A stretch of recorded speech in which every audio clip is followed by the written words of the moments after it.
Hello class, today we are going to cover a lesson on solving linear equations in one variable. A linear equation in one variable is exactly what it says it is. Later on this year we'll learn how to graph it, and when we graph it it'll be linear or create a line. It's called in one variable because it just has one variable in the equation. If you remember, a variable is just a letter that represents any number that's possible. So we're going to start our lesson off today by talking about schema. Now, schema is prior knowledge that we have come from other math classes and should have in our repertoire before we get started here. So the first schema that we're going to talk about is I am not finished solving an equation until the variable is isolated. Now, the word isolate has the same meaning here as it has anywhere else. The isolated means to be alone. So we oftentimes students will ask me, am I finished yet? Well, you're not finished until your variable is all by itself on its side of the equal sign. Once it is, then you are done solving, and hopefully you have your equation, the solution to your equation. Second piece of schema we have to keep an equation balanced, because we think of equations kind of like a seesaw or a teeter-totter. They must always be balanced. So to keep that equation balanced, anytime I do anything to one side of an equation, I must do the same to the other side. So if I add 5 to one side of an equation, I must add 5 to the other side to keep the equation balanced. If I subtract 7, I must subtract 7 from both sides. If I divide by 3, I must divide 3 by both sides. If I have to multiply by 9, I must multiply both sides of the equation by 9 to keep the equation balanced. Now, the next piece of information that we're going to take a look at is the opposite of a number. Now, in math, we call the opposite of a number the inverse. So the opposite of a number is called its inverse. And we see an example here. For example, 5 has an inverse of -5. We oftentimes use the term opposite, but an opposite and inverse mean the same thing. If we had a negative number, like say -8, then +8 be its inverse. Our third piece of a schema that we have is a blank makes an equation true, equal, or balanced, and this would be the solution to the equation. Now let's take a look at an example of what this last piece of schema means. So let's go down and let's take a look at this equation down here. We have solved it, or we think we've solved it, and we have an answer, and we want to see if our answer is in fact a solution to the equation. So we have this equation, 5m plus 4 equals 49, and we want to see, is 9 the solution to the equation? So what we're going to do is substitute or replace the m, or the variable, with the number 9, and we're going to check to see if that solution has balanced the equation, made it equal, or make it true. Now you'll notice two things I'm using here. I have 5m means 5 times m, so I've put the 9 inside a set of parentheses. And then you'll notice above my equal sign I have a question mark. So we're now asking the question, is 5 times 9 plus 4 equal to 49? Because we're checking to see if this answer has made our equation true, equal, or balanced.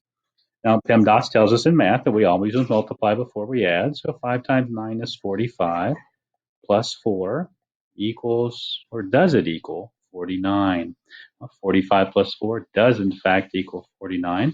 So we can remove the question mark and show that the number 9 did in fact make the equation true, equal, or balanced. So the number 9 is the solution to the equation. Now in our next example, we have an equation 8s minus 9 equals 90.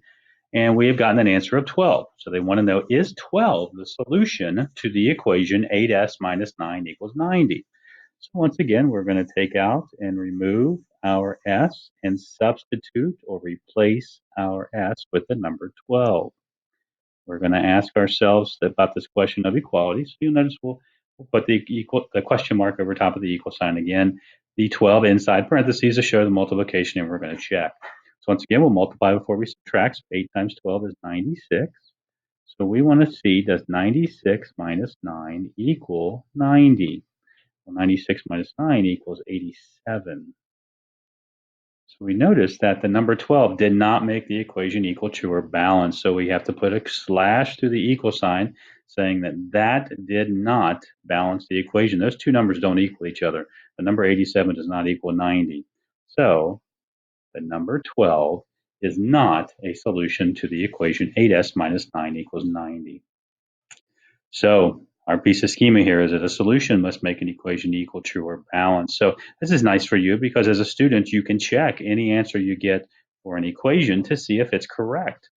And let's take a look at how we do that.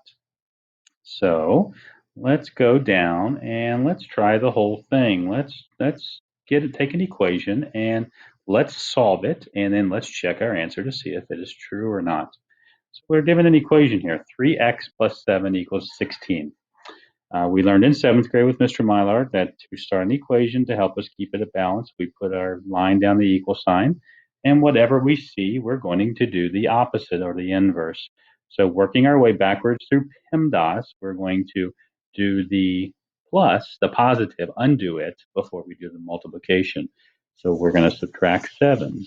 So to keep the balance of the equation, we're going to need to subtract both sides by 7. When we do that, the negative 7 and the positive 7 cancel out, leaving us with a 3x, and 16 minus 7 equals 9. Now, if you notice, our x is not by itself. It's not isolated yet, so I must keep going on. That 3 is multiplying that x, so I must do the inverse, which is to divide. Now, my fraction bar is showing division here, so I'm dividing both sides by 3. When I do that, the division cancels the multiplication of the 3. It isolates my variable, and 9 divided by 3 is 3. So my answer is x equals 3. Now I want to see if this is in fact a solution. So what I'm going to do is I'm going to now check my answer. Notice I'm not going to call it a solution until I've checked it. It's just an answer until I check it. So we're going to take this original equation. We're going to substitute in the number 3 to the original equation and ask ourselves, are those two sides equal? Well, 3 times 3 is 9. 9 plus 7, does that equal 16? Yes, it does. So guess what that tells me? That tells me I've got a good answer here. X equals 3 is a solution to this equation. It balanced it and made it true. So now what I'm going to do is come up and circle that answer as a good solution. All right, let's try our next one then. So let me go ahead and erase this for us a little bit here, just to give us a little room here for our next equation.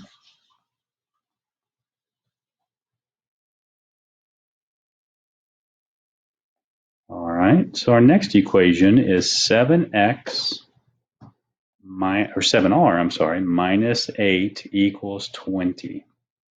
We want to solve and then check our answer to see if it is in fact a good solution. All right, so let's take a look. So we're going to go ahead and put our line down our equal sign like Mr. Mylar taught us last year to keep our problem organized. And we're going to look for that variable, and we see on the side of the variable there's a minus 8. So we're going to add 8 to both sides.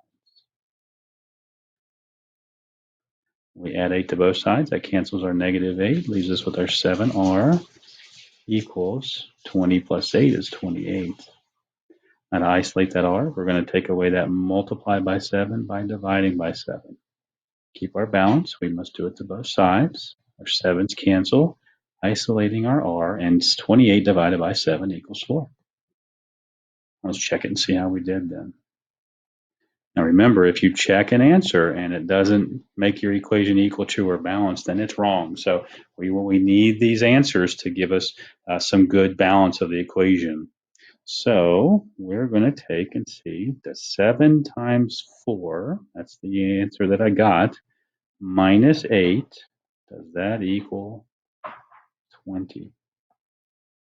Well, 7 times 4 is 28, minus 8, does that equal 20? And in fact, 28 minus 8 does in fact equal 20. So I've got a good answer here. So now I'm going to go up and take my answer. I'm going to circle it. And when I circle it, I'm telling myself, hey, that's a good solution. That's a good answer. That did balance our equation. Okay, let's try our third example here. Now you'll notice in our third and fourth example, we'll see something that looks very similar. We see what looks like a fraction in both of them. But you'll notice that in the third one, not everything is that 10 is not under everything on its side of the equation. Where in the fourth example, the 2 is under the entire side, negative 4 plus m. we must treat this differently because we don't want to do them the same way. So if we look at the third example, if the denominator is just under one part of the side, then we need to get rid of the other part first. Okay, so let's see what we can find with this third example. We'll put our line down the equal sign. And since this 10 is only under part of the side, I need to get rid of this minus 5 first. So I'm going to add 5 to both sides. Okay, my plus 5 is going to cancel my negative 5, and that's going to be x, which you guys will probably tell me is over 10, but that's really divided by 10. And then negative 4 plus 5 equals 1. Now, if that x is being divided by 10, I need to do the opposite. So what I'm going to do is put this whole thing in a big old set of parentheses and put a 10 outside.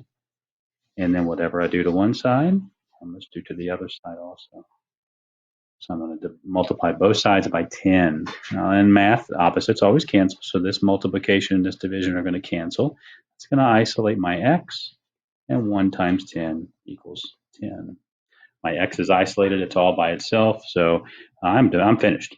And hopefully this will be a good solution for me. So let's check it and see how we did.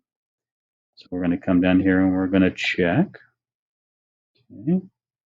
And we're going to see, does our answer divided by 10 minus 5, does that equal negative 4? On math, any number divided by itself equals 1. So we're looking for 1 minus 5. Does 1 minus 5 equal negative 4? Sure does. 1 minus 5 does equal negative 4. And we have just proven that the number 10 balances out our equation, makes it equal to or balanced. We can confidently circle this x equals 10 as a good solution of our equation. Now, the difference between the third example and the fourth example, if you notice the denominator in the fourth example, it is not underneath the whole entire side. So we have to treat this differently. We're going to go ahead and get rid of it first. On the third example, when the 10 was not underneath the whole side, we got rid of the minus 5 first, the part that wasn't in part of the ratio. But we're going to go ahead and get rid of this first. So the first thing we're going to do here is we're going to multiply both sides by 2. Again, I'm using parentheses to show multiplication. Okay, and so this multiply by 2 cancels out this divide by 2. So that's going to leave me with just the negative 4 plus m. And then on the other side, to keep our balance, we got to multiply the other side by 2 also. So 2 times 2 equals 4. Well, we have our side of our equation that we need to work with, which once again is the left side. We see a minus 4. So we're going to add 4 to both sides. Remember, we always have to do the inverse, and we always got to do it to both sides to keep the balance of the equation. Inverses or opposites cancel. That isolates my m, and then 4 plus 4 equals 8.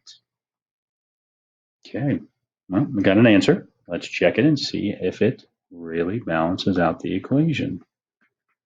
All right, so once again, we're going to rewrite the original equation, but instead of writing the variable, I think I know what the answer what its value should be now. So now I'm checking to see, does negative 4 plus 8 equal, they're divided by 2 equal 2. Negative 4 plus 8 is 4. Is 4 divided by 2 equal 2? Sure does. So we have proven that m equals 8 is our solution. Now remember, when we do an equation that has a denominator, if the denominator is just under one part of the side, we need to get rid of the other part first. Like in the third example, if the denominator is under the whole side, we need to get rid of it first. And so those two things are very important to go along with each other.